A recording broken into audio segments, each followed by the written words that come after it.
ಧಾರ್ಮಿಕ ಮುಖಂಡರು, ರಾಜಕಾರಣಿಗಳು ಇವರೆಲ್ಲ ಪ್ರತಿಯೊಬ್ಬರು ನಾವೆಲ್ಲರೂ ಒಂದಲ್ಲ ಒಂದು ರೀತಿಯಲ್ಲಿ ಸತ್ಯ ಶೋಧಕರೇ. ಆದರೆ ವೈಜ್ಞಾನಿಕ ಸಂಶೋಧನೆಯ ವೈಶಿಷ್ಟ್ಯ ಅಂತ ನಾವು ಅಂದ್ಕೊಳ್ಳೋದು ಏನಂದರೆ,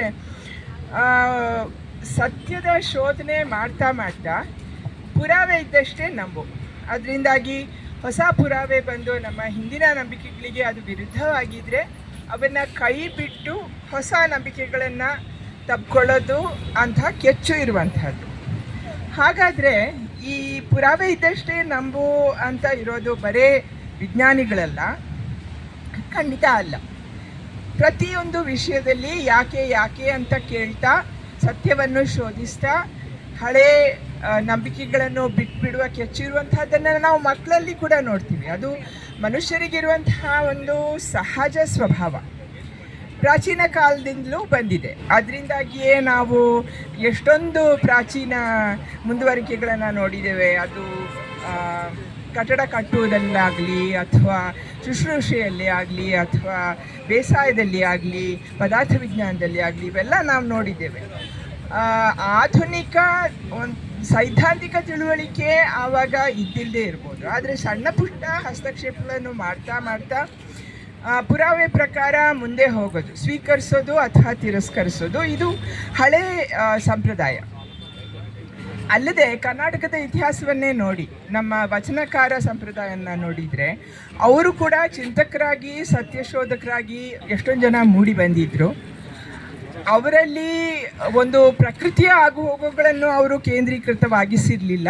ಆದರೆ ಮನುಷ್ಯರ ಬಿಕ್ಕಟ್ಟುಗಳು, ಆಗುಹೋಗುಗಳು ಇವನ್ನೆಲ್ಲ ವಿಶ್ಲೇಷಣೆ ಮಾಡಿದಾಗ ಅದು ಬರೇ ಅವರ ಅನುಭವ ಆಧಾರಿತ ತಿಳುವಳಿಕೆ ಅವರದ್ದಾಗಿತ್ತು.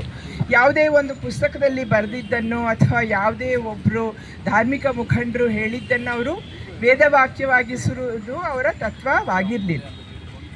ಅಂತೆಯೇ ಪ್ರತಿಯೊಬ್ಬರಿಗೂ ಕೂಡ ವಚನಕಾರರಾಗುವ ಒಂದು ಅವಕಾಶ ಇತ್ತು. ಮಹಿಳೆಯರಾಗಲಿ, ಬಡವರಾಗಲಿ, ಯಾವುದೇ ಜಾತಿಯವರಾಗಲಿ, ಇವರೆಲ್ಲ ವಚನಕಾರರಾಗಿರೋದಂತಹ ದಾಖಲೆ ಇವೆ ನಮ್ಮ ಹತ್ರ. ಆದರೆ ಇಂದಿನ ಪರಿಸ್ಥಿತಿ ಏನು?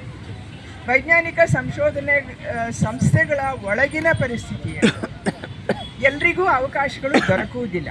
ನೀವು ಅಂಕಿ ಅಂಶಗಳನ್ನು ನೋಡಿ, ಮಹಿಳೆಯರಿಗಿರುವ ವಿಜ್ಞಾನಿಗಳು ಬಹಳ ಕಡಿಮೆ. ವೈಜ್ಞಾನಿಕ ವಿಧಾನವನ್ನು ತಮ್ಮದಾಗಿಸ್ಕೊಂಡು ಪ್ರತಿಭೆ ತೋರಿಸಿದ್ರೂ ಕೂಡ, ಉದಾಹರಣೆಗೆ ಆಂಗ್ಲ ಭಾಷೆಯಲ್ಲಿ ಅಷ್ಟೊಂದು ಪರಿಣತಿ ಇಲ್ಲದಿದ್ದರೆ ಅವರಿಗೆ ಅವಕಾಶಗಳು ಕಡಿಮೆ. ಹೀಗೆ ವೈಜ್ಞಾನಿಕ ಸಂಸ್ಥೆಗಳು, ಅಲ್ಲಿನ ವ್ಯವಸ್ಥೆಗಳು ಮಹಿಳೆಯರನ್ನು, ದಮನಿತ ಸಮುದಾಯದವರನ್ನು ಮುಂದಕ್ಕೆ ಬರೋದು ಬಿಡ್ತಾ ಇಲ್ಲ. ಇನ್ನೊಂದು ಕಡೆ ಈ ಸಂಸ್ಥೆಗಳ ಒಳಗೇ ವೈಜ್ಞಾನಿಕತೆಯ ಕೊರತೆ ಇದೆ. ವೈಜ್ಞಾನಿಕ ವಿಧಾನ ಬರೀ ಪ್ರಯೋಗಶಾಲೆಗೆ ಮಾತ್ರ ಸೀಮಿತವಾಗಿದೆ, ಹೊರಗಡೆ ಇಲ್ಲ. ಅದೊಂದು ಉದ್ಯೋಗ ಅಂತ ಆಗಿದೆ ಈಗ.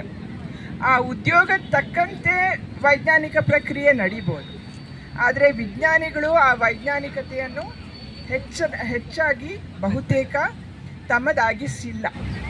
ಅಂತೆಯೇ ವೈಜ್ಞಾನಿಕ ಮನೋವೃತ್ತಿಯನ್ನು ತಮ್ಮದಾಗಿಸಿ ಸಮಾಜದಲ್ಲಿ ಸಾರುತ್ತಿರುವಂತಹ ಬ್ರೇಕ್ರೂಟ್ ಸೈನ್ಸ್ ಸೊಸೈಟಿ ಆಗಲಿ, ಅಖಿಲ ಭಾರತ ಜನವಿಜ್ಞಾನ ಚಳವಳಿ ಆಗಲಿ, ನರೇಂದ್ರ ದಾಭೋಳ್ಕರ್ ಅವರ ಅಂಧಶ್ರದ್ಧಾ ನಿರ್ಮೂಲನಾ ಸಮಿತಿ ಸಂಘಟನೆಗಳಾಗಲಿ, ಅವುಗಳಲ್ಲೆಲ್ಲ ವಿಜ್ಞಾನಿಗಳು ತೀರಾ ಕಡಿಮೆ ನೀವು ನೋಡಿದರೆ. ಆದರೆ ವೈಜ್ಞಾನಿಕತೆ ಅನ್ನುವಂಥದ್ದು ಎಲ್ರಿಗೂ ಅತ್ಯಗತ್ಯ. ನಾವು ಪ್ರತಿಯೊಬ್ಬರು ಯಾವುದೇ ಉದ್ಯೋಗ ಆಯ್ಕೆ ಮಾಡಿದರೂ ಕೂಡ ವೈಜ್ಞಾನಿಕ ಮನೋವೃತ್ತಿಯನ್ನು ನಮ್ಮದಾಗಿಸಿಕೊಳ್ಳದಿದ್ದರೆ ಇವತ್ತು ಮನುಕುಲವನ್ನು ಎದುರಿಸ್ತಾ ಇರುವ ಯಾವ ಸಮಸ್ಯೆಗಳು, ಬಿಕ್ಕಟ್ಟುಗಳಿವೆಯೋ, ಅಸಮಾನತೆ ಆಗಲಿ,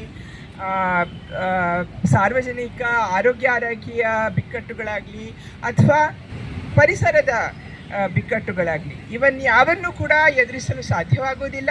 ನಮ್ಮ ಯುವ ಜನರು ಖಂಡಿತ ಹಿಂದೆ ಬೀಳ್ತಾರೆ. ಸೊ ನಾನು ಹೇಳೋದ್ರ ತಾತ್ಪರ್ಯ ಏನಂದರೆ, ವಿಜ್ಞಾನ ಮತ್ತು ವೈಜ್ಞಾನಿಕ ಸಂಶೋಧನೆಯಲ್ಲಿ ಸಾರ್ವಜನಿಕ ಧನವನ್ನು ಸರ್ಕಾರ ಹೂಡಿಸುವುದು ಅತ್ಯಗತ್ಯ ಆಗಿದೆ. ಆದರೆ ಇನ್ನೊಂದೆಡೆ ಇರುವಂತಹ ಹೂಡಿಕೆ ಅಥವಾ ವ್ಯಯ ಅಥವಾ ಬರುತ್ತಿರುವಂತಹ ವ್ಯಯ ಇವುಗಳ ಸದುಪಯೋಗ ಆಗಬೇಕು. ಅಲ್ಲ ವಿನಃ ಇಂಡಿಯನ್ ನಾಲೆಜ್ ಸಿಸ್ಟಮ್ಸ್ ಆಗಲಿ, ಕೌಪಿಕ್ ಅಂತೆ, ಕೌ ಸೈನ್ಸ್ ಅಂತೆ, ಆಸ್ಟ್ರಾಲಜಿ ಇವೆಲ್ಲದಕ್ಕೆ ಅಂಥ ವೆಚ್ಚ ವ್ಯಯ ಆಗಬಾರದು.